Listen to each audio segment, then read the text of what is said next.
Hi, we're back here and we're going to talk about how to store your bread. Now, in the unlikely event that you'll have any bread left over to store, you need to know how to do it correctly.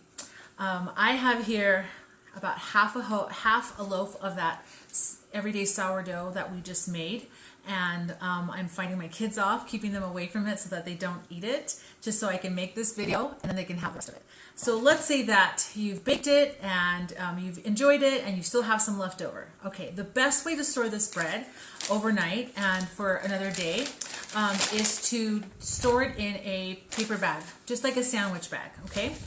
The reason why you want to store it in a paper bag as opposed to a plastic bag is because the moisture that is going to get trapped in this bag from the bread is going to change the texture of the crust. Instead of having this light crunchy crust, you're going to end up with more of a chewy harder crust. And although that's still enjoyable and you can still enjoy your bread, it is going to change that crust. And so we want to be able to enjoy it the way that it was meant to be enjoyed for as long as possible without or before it starts to change, right? So the best way to do it is just to store it in a bag.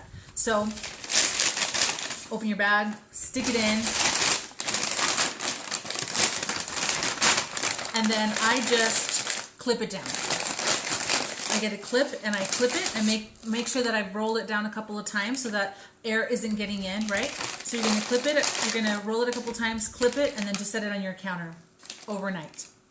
I wouldn't go past 2 days, and I think probably overnight and then during the day is probably the best, as much time as I would leave it in the bag, because then the crust will start to get hard. It'll start to get hard, and it's not going to be super enjoyable to chew on really hard crust.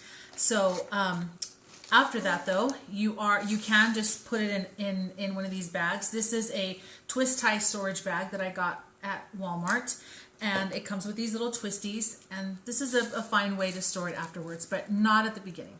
So I hope this helps you, and let me know. Let me know if you do end up with any bread left over, although I really doubt it. So enjoy your bread before you have to store it. That's the best advice I can give you. Thanks.